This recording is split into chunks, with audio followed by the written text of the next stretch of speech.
I hadn't planned to go into the catacombs. I was only in Paris for a job which was just a short contract. It was 2 weeks of back-end work for an architecture firm, digitizing old sewer plans. They gave me a room in a cheap hotel in the 13th, near the Place d'Italie. Most nights I just worked late and fell asleep with the TV on. The only reason I started looking into the tunnels at all was because the data I was transcribing did not match up. The blueprint showed corridors that didn't exist anymore, and others that were never supposed to be there. I kept seeing notations from the early 1900s, marked with clearance stamps that looked either faked or backdated. Some of the tunnels had measurements listed in pencil instead of ink, like someone had walked them by hand long after the original drawings were filed. One corner of the network, which was a dense cluster under the 14th, had no date at all, just a name I didn't recognize and a warning. Locked, 1977, internal use only. When I asked my contact at the firm about it, she brushed it off. She said the catacombs were full of incomplete records. People had been mapping and remapping them for centuries, and most of the time, it was easier to leave the bad data alone than risk reopening old spaces. Her answer didn't sit right with me. It wasn't just gaps, it was specific rooms and corridors removed deliberately. Whole branches wiped from updated maps. I spent 2 more days on the files. On the 3rd, I found a photo buried in an old digitized folder. It had no context and no title attached to it. It was just a square image of a limestone corridor that ended in a sealed archway. There was a number etched into the wall above it, 46C, and a red smear across the stone floor, like someone had tried to wipe up paint and gave up halfway. The resolution was bad, but I recognized one of the nearby markings from the plans I had been reviewing. That corridor was listed in the locked 1977 section. By the end of the week, I had a route traced out. It wasn't really all that hard. A lot of the unofficial maps are online if you know where to look. Urban explorers keep them updated. I posted on one of the forums, asking if anyone knew how to reach the southern access point marked in the 46C branch. One guy replied in broken English, said not to go that way. Said some people don't come back from it. No other explanation than that, really. I left at 2 a.m. on a Saturday. Took a cheap headlamp, backup flashlight, basic gear. I followed the edge of the 14th until I found a disused ventilation shaft near Rue de la Tombisoire. Someone had ripped the lock off years ago and never replaced it. The ladder was rusted but intact. Once I was in the ground, the city above stopped feeling real. I had expected the silence, but not the pressure. The air was dead. No movement, no current, just stillness, like the whole space had been sealed and forgotten. The walls were close, the floor uneven, and the deeper I went, the more the materials started to shift. A stone gave way to bone. I had seen photos, but being surrounded by actual human remains was different. Not dramatic, just uncomfortable. The kind of discomfort that grows slowly and never quite peaks. It's just there in the background constantly. I passed graffiti from the 80s, rusted cans, old candles melted into the floor. Eventually, the tourist areas faded out, and I started seeing markings I recognized from the blueprints, narrower halls, older stone. The headlamp caught small nails in the corner of the walls, some of them bent or rusted to the point of breaking. I followed a long corridor marked 43A on my map, then dropped into a lower passage through a broken floor tile. The drop wasn't far, maybe 5 feet in total, but the moment I landed, I noticed the temperature shift. It wasn't dramatic, just enough that I could see my breath if I exhaled slowly. The floor here was damper, more mold on the walls. The bones had stopped, replaced with a smoother kind of stone that I didn't really recognize. I kept going. The corridor curved gently, then widened into a chamber about the size of a 2-car garage. The ceiling was low and sloped downward toward the back, and the far wall was covered in cement, unlike anything I had ever seen up to that point. It looked newer, like someone had come down here and sealed off whatever used to be on the other side. The same number from the photo, 46C, was scratched faintly into the surface. Not etched with tools, just gouged by something sharp and uneven, a piece of metal or stone maybe. There were no other markings, no graffiti, no signs of recent activity. But there were pieces of broken equipment in the corner, a tripod with no camera, a plastic case for a light meter, an old pair of gloves, stiff from age. I sat down on a flat stone near the center of the room and turned off my light for a minute to rest my eyes. The dark was absolute. No hum of the city above, no echoes, just a thick, silent vacuum. I turned the light back on after about 40 seconds and stood up to leave, but as I turned to retrace my steps, I noticed a second passage I hadn't seen when I came in. It was partially hidden behind a slab of crumbled stone. Narrower, rougher, angled downward in a sharp descent. It didn't match any of the corridors on the map I copied. There were no annotations at all, like it had been added after the plans were made, or had never been recorded in the first place. I didn't go down it right away. I stood there and watched for a long time, waiting to see if the air shifted or if I heard anything that told me it was unstable. Nothing happened. It was just a blank path with no explanation. Eventually, I took out a small chalk marker and drew a line across the entry, just in case I needed to find it again in the dark. Then I stepped inside. The floor dropped more steeply than expected, and I had to brace myself against the walls to keep from sliding. The stone changed again. Not as old, but darker. The headlamp started to flicker, just briefly. I smacked it once, and the light steadied. I kept going. This passage ended in a small chamber that felt colder than the tunnel. The air had a damp metallic smell, like rusted pipes left to rot. I switched off the headlamp to see if there was any natural light, but the darkness was complete. The walls were covered with patches of peeling paint, which looked oddly recent, as if someone had tried to hide whatever was beneath. In one corner, I spotted an old wooden crate, half buried in dust and dirt. It was cracked and rotted, but I managed to pry it open with a crowbar that I always carried with me. There were maybe a dozen pages in the crate, most of them damp or brittle, mostly maps, cross-sections, ventilation charts. A few had scrawled annotations I couldn't really make sense of, which were just numbers, symbols, and a couple of phrases in French. One stuck out. La confrérie, accès réservé, voie dossier, G23. No context, no explanation. One diagram had red ink crossing out several corridors, and a hand-drawn box labeled Zone Protégée. Another note just read, Essai suspendu après incident, due 12th of the 3rd, 1977. I didn't know what any of it meant, but something about the handwriting made me think it wasn't official. It looked rushed and personal, like someone was documenting things for themselves on the fly, and not for a file.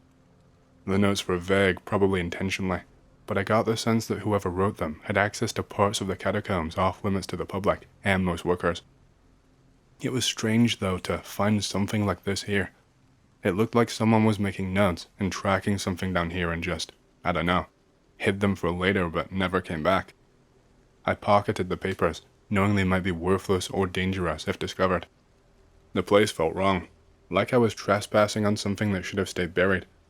I moved deeper into the chamber. There was a trap door set into the floor, hidden beneath a layer of dirt. The hinges were rusted, but it wasn't locked. I hesitated, thinking about the warnings I'd heard. Then, curiosity outweighed caution, and I lifted it. The wooden steps below were narrow and creaked under my weight. They spiraled down into the dark like a well shaft. The air grew colder and wetter as I descended. I turned on the headlamp, which flickered again, but held steady. At the bottom, the tunnel opened into a low-ceilinged hall, colder than before. The dust on the floor was undisturbed, except for a trail of deep, single-soled footprints leading away from the stairs. They weren't old. The edges were sharp, the weight uneven, as if the person limped or dragged one leg almost. I also found a flashlight that was shattered. Completely dead when I tried it, and it looked dusty as hell too. I followed them, cautiously. Metal doors lined the passage, 8 or 9 of them, each one heavy and sealed with multiple rusted bolts. Most had no markings, just discoloration and the occasional streak of something dark that had dried into the stone. The last door was cracked open, light flickered beyond it. I inched forward and peered inside. It was a room maybe the size of a shipping container, lit by a bare industrial lamp, hanging from a bent metal hook. The light swung slowly, casting long shadows across rows of shelves packed with glass jars. The jars held things. Some were clearly organic. Preserved limbs, small and malformed, curled like dried fruit, probably animal limbs. One jar contained a mouth, just the mouth, gums wide, lips retracted, every tooth visible and gray. Others held slick, pale shapes that might have once been internal, I don't know. One shelf was filled entirely with eyes, different sizes, some split open. I don't even know what they were from. In the center of the room was a metal table, and on it, something splayed open. I could not tell what it had been. Pieces of cloth were soaked through and discarded into a rust-streaked basin beside it. Thick cable snaked from the table into a car battery, rigged with exposed wiring and old medical clamps. There were two figures. They hadn't noticed me yet. Both wore rubber aprons and face masks made from what looked like repurposed welder's gear. The gloves were at elbow length and discolored. One of them was hunched over the table, working a small rotary saw through something soft that resisted with a sickening sound. The other stood beside a tray of tools, sorting through them silently, picking each of them up and setting them down again once he was done. Some part of that thing on the table moved. It wasn't a twitch, it recoiled. I stepped back instinctively, but when I did, my boot scraped the stone. Both figures froze. The one at the tray turned first, slowly. He wasn't even startled. The other followed, lifting its headlamp to face me. The mask had no eyes, just slits, the outline of a mouth behind mesh. The one by the table took a single step forward. In one gloved hand they still held the saw. In the other, something wet that dangled loosely from between their fingers. I didn't wait, I just spun and ran. The corridor behind me had changed, or I had lost my bearings. The footprints were gone. My chalk mark was gone. The dust had been disturbed behind me, multiple tracks now, not just mine. Footsteps echoed behind me. I turned a corner and nearly slipped, the beam of my headlamp catching metal embedded in the wall. Hooks, old ones that were bent and rusted, and spaced like something had been hung along the corridor. I hit the stairs too hard, half tripping. Something clanged behind me. A tool dropped or thrown. I didn't look back. Up the spiral I went, 3 steps at a time, lungs burning, ears straining to listen out. The air grew warmer, the walls turned to stone again, the smell of rust faded. I didn't stop until I reached the chamber that I had first found. The one with the sealed wall and the number etched into cement. I killed the headlamp and stood in darkness. I listened and waited for anything. Nothing followed. No more footsteps. But I didn't move for a long time. Not until the cold sweat dried under my clothes, and I was sure that the sound I'd heard behind me had stopped for good, that they weren't following me. When I made it back above ground, my knees gave out just outside the shaft. I lay on the pavement under a hazy early morning sky, listening to cars in the distance like they belonged to another world. Outside, the catacombs felt different, somehow less oppressive. The air had more movement, and I could hear distant water dripping and the faint hum of the city above. I marked the location on my map, though I knew no one would believe this part even existed. When I finally got back to my hotel room, I locked the door, sat down, and stared at the papers I had found. The Brotherhood, protected zones, sealed experiments, it all added up to something real and dangerous hidden beneath Paris, far from the tourist trails and the official records. But what and why? Was it just those 2 guys? Or are there more people? I don't fucking know. I don't have the answers. I don't think I ever will have the fucking answers. I only know one thing for sure. I was already in way deeper than I should be. I should have just stuck to my fucking job and not gotten curious. Whatever was down there, I don't want to mess with it any further after what I witnessed. I'll never go back there. I met this guy through an expat forum that barely exists anymore. I needed his help, and he was a guide offering services at a cost. There were no public posts and no usernames. Everything moved to encrypted emails once you showed serious interest. I guess because what we were doing is technically illegal, but it seemed like quite a big fuss over nothing. It's not like the police were going to run into the catacombs after us and arrest us or bust down the door of both of our homes. It took 3 months of back and forth just to get him to agree to meet in person. We met in a bar near Menilmontant. He ordered his drink in perfect French, but talked to me in English the rest of the time. He was mid-50s and wore a grey coat that had not been washed in years. His fingernails were black at the edges. Called himself Mark. He said if I was just trying to get spooky tourist photos for TikTok, I should leave now. I told him I was writing about forgotten spaces like liminal zones, architectural neglect, hidden histories. That was, technically true. I just didn't say the part about what I was really looking for. He lit a cigarette and said, "You will regret this." For the amount of money I was paying him to guide me through this fucking place, I should hope I don't regret it. I could have gone in by myself, but the chances of ending up lost and dying of starvation were way too high for my liking. 3 nights later, we met near an old storm drain access behind a closed petrol station just outside the Boulevard Périphérique. He cracked it open with a rusted key that had no business still working. The tunnel was dry at first, dead quiet with no echo, the kind of silence that feels like pressure on the sides of your head. After 20 minutes of walking, the walls changed to rough limestone, some sections with support beams that looked like they'd been eaten by termites. The flashlight beam bounced over graffiti tags, chalk arrows, and the occasional candle stub melted into a corner. Mark didn't speak much. He just kept checking a paper map he laminated and folded into a plastic sleeve. Said GPS was useless down here. I asked how far we were going. He said that depended on me. Eventually, we hit one of the known ossuary areas, but not the tourist route. This was part of the network that had been sealed off decades ago. It was like stepping into a different era. Bones weren't just piled here, they'd been arranged, decorative, ritualistic. Someone had taken the time to make order out of death. I stepped carefully over what looked like a femur that had been snapped in half. No dust on it, no wear. Mark finally spoke. Some of these chambers go 20 levels down. Most only get mapped to 3. I asked if he believed in the stories about down here, about the societies, the meetings. He didn't answer, just kept walking. We passed what looked like an old maintenance door, warped and fused shut by rust and limestone expansion. There were faint scratches on the floor near the base, like it had been dragged open and slammed shut too many times. The kind of detail you notice without meaning to. I didn't ask. An hour in, we turned off the main tunnel into a side corridor that I never would have seen without someone showing it to me. No markers, no arrows, just a jagged break in the wall that led to a stairwell choked in sediment and bone dust. Everything got narrower from there. The air was thicker and harder to breathe. At one point, we had to crawl for a good 5 minutes under what felt like a collapsed ceiling. That's when things changed. There was a space on the other side that did not match the rest. No bones, no graffiti, no trash. The walls had been smoothed not by erosion, but deliberately. Same stone, different texture.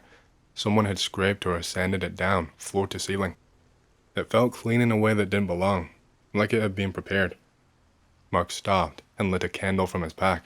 Didn't speak, just stood there, looking at the walls. I noticed he had not checked the map for a while. I asked where we were. He said, somewhere we shouldn't be. There was an opening at the far end of the chamber, like a hatch cut directly into the stone, which was square, recessed, and framed by a material I could not identify. Black and metal maybe, but dull, absorbed light instead of reflecting it. I didn't want to touch it, and I didn't want to look at it for too long. Mark walked toward it slowly, like he was testing the flow of each step. He kneeled and pressed his ear to the surface, stayed like that for almost a minute. Then he turned and said, "Do you hear that?" I didn't. He looked disappointed, said we were done for the night, and started walking back the way we came. No explanation, no debrief. We didn't speak on the way back up. When we got back to the surface, I asked when we could go again. He said he would let me know. He never did. 2 weeks passed. I got antsy. I went back alone. Getting down was not the hard part. I had mapped our path carefully, left discrete marks, but down in that space, the smooth chamber, something had changed. The hatch was still there, still cold to the touch, still wrong, but there were signs that someone else had been there. A burned down candle, which wasn't mine, a cigarette butt in the corner, and near the hatch, a smear on the floor. Not quite blood. It was too dark and dry to be that. I sat in that chamber for over an hour, no sound or movement at all. There was a pressure in the air though, like standing beneath a bridge when a freight train rumbles overhead. Before I left, I set up a trail camera near the hatch, hidden behind a crevice, battery set for 48 hours, infrared, no flash. I retrieved it 3 days later. It had 217 photos taken. Most were just static shots of the chamber, but in one, the hatch was open. Not fully, just a sliver, enough to show a black void behind it, and a shape, not human or animal by my reckoning. It had all the wrong proportions, too much shadow where there shouldn't be any, like the lens couldn't focus on it properly. The next frame, the hatch was closed again. Nothing else moved, nothing else changed. I didn't post the photo. I deleted it after staring at it for hours. Not because I was scared of people seeing it. I was scared of keeping it. I already know I'm gonna have a barrage of LARP comments coming my way, but it's the fucking truth. This was years ago now, and it wasn't something I was ever intent on sharing. I was never ever going to tell the story. I could easily Photoshop some BS to fool you idiots, but I am telling you straight up. I stopped sleeping well after that. Then Mark came up in a news alert, but not by name. I knew it was him though. There was an unidentified body found in a disused sewer tunnel east of Montreuil. There was no ID and no known address. Dental records were inconclusive. They posted a photo, not a crime scene shot, just a face. He was fucked up, like someone tried to reconstruct his face from scratch, but forgot what he looked like. It had to be censored, it was so bad, but it was all they had of him. I fucking knew it was him though, it had to be. It was no coincidence that we were just down there and this happens, and then he doesn't text me back for like 2 weeks. I never went back, but I keep thinking about that hatch. I keep thinking about poor Mark and his family. They will never know what happened to him or have peace because I'm too much of a fucking coward. Hey, I hope you've enjoyed the story so far. If you do and you want to hear more, please leave a like and subscribe to my channel and leave a comment down below, as it lets the algorithm know that you like my content and it promotes it to more people. My goal for the channel is to hit 50,000 subscribers, and we're closing in fast, so thank you, and back to the stories. Used to work the night shift in a hotel. Honestly, the sweetest job I ever had. I would steal food and drinks from the gift shop and just play emulators on my laptop literally all night. I did this for 3 years. I lived in rural, mountainous Canada. Around Christmas one night, I hear some serious stomping up on the roof. That's weird. There is only one way up there. Keep hearing it, hearing the snow crunch around feet. As soon as I take notice of it, it stops. Ignore it for an hour or so. Finally decide to check it out. Go up to the 3rd floor, the only place to get access to the roof. Unlock door, head out. Look around. No footprints, and it's fresh fluffy powder. You would notice even bird footprints on that shit. Getting really creeped out. I go back to my desk. On the desk is an older checkout slip. We stopped using those about 4 years ago. Just some dude's name. Didn't take any notice. Checking out of room 216. Night passes uneventfully. Video-related mode. I was playing Stalker. Manager shows up in the morning to relieve me. Hey Nan, guess what? Today is the 20th anniversary of the only suicide ever in the hotel. Go cold. What? Yeah, some guy blew his brains out in room 216. I will start. Be me, 12-year-old Coomer, attending Catholic school with a playground that had lots of trees, like a little forest. I get detention one day, and 2 of my friends stay with me to rake leaves in the forest.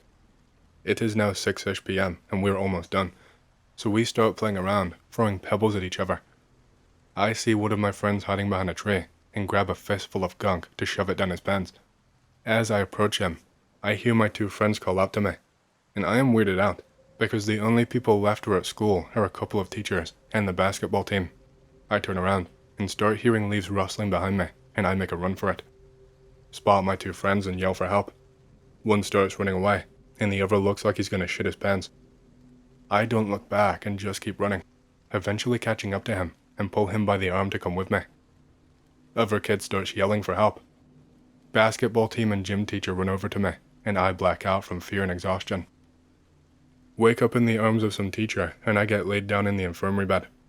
My head is still throbbing, and I ask for water, but the teacher leaves me there alone and gets the fuck back outside.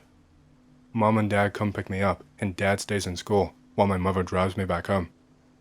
Monday comes, and everyone is talking about what happened. Shitpants kid did not come to school. I asked around, and another friend told me he was sick. Got called to the mother principal's office along with the kid, who ran away. My mom and his dad are there too. The nun starts apologizing to both of our parents and almost begs them not to sue. I'm in the dark up to that point because my parents had asked me what happened over the weekend and wouldn't answer my questions, just comfort me and let me sleep in their bed. The guy goes on a rant about how he pays good money for his son to go there and blah blah blah.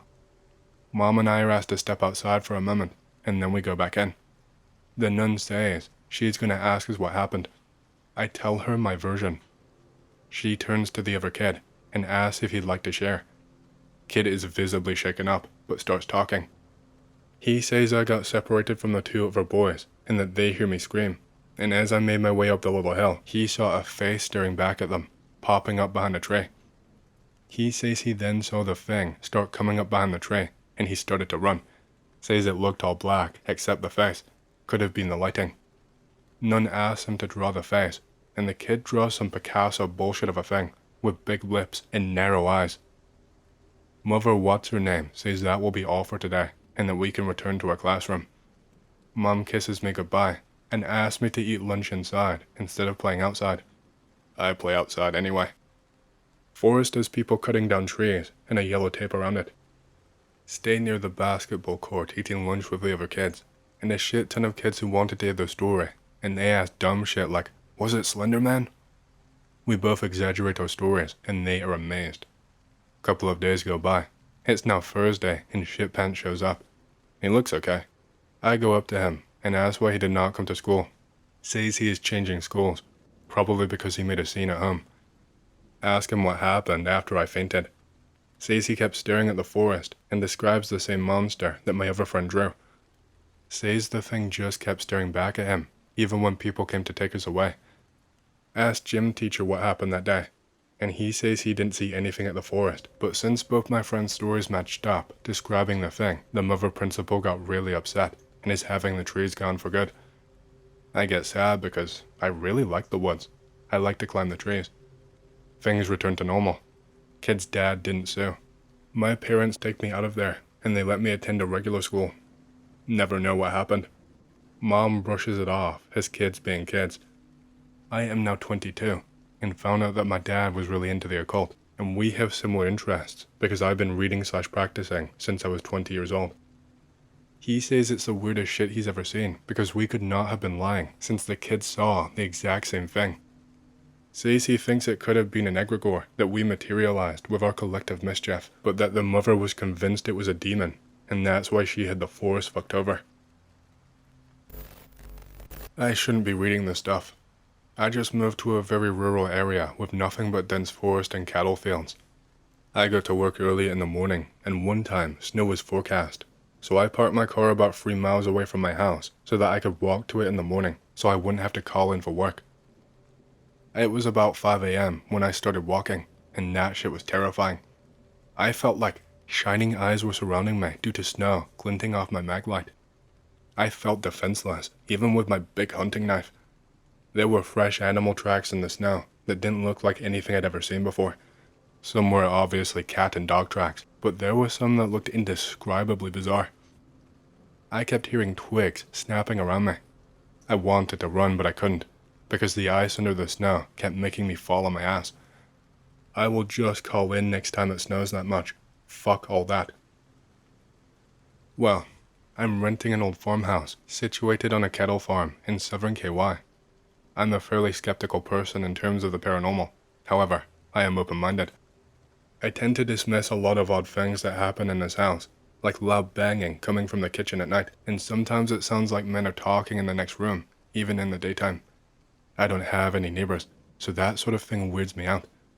At sundown, I often hear what can only be described as a choir of animal noises from every direction. Crows cawing, coyotes yipping, dogs barking, other noises I can't place. It's disconcerting when you're outside in the midst of it all. Well, now that I'm thinking back about being outside at sundown, there was this one thing I pushed back inside my mind to forget. I was out burning paper trash after dark. The burn pile is under the only floodlight in the yard, so it's a bit difficult to see out past the light, but on a full moon, you can see decently. I was just having a smoke and poking the fire when I heard something walking around in the field by me. I strained to look out, but could not see much. But as my eyes adjusted to the dark, I saw a black mass sitting in the field. It looked pretty large, and I could see some flickering from the fire reflecting on its eyes, white in color. I decided that my eyes were playing tricks on me, so I continued to poke at the fire until it died down. I looked back after a while, and it was gone. I have no idea what it was. I dismissed it once again and went inside.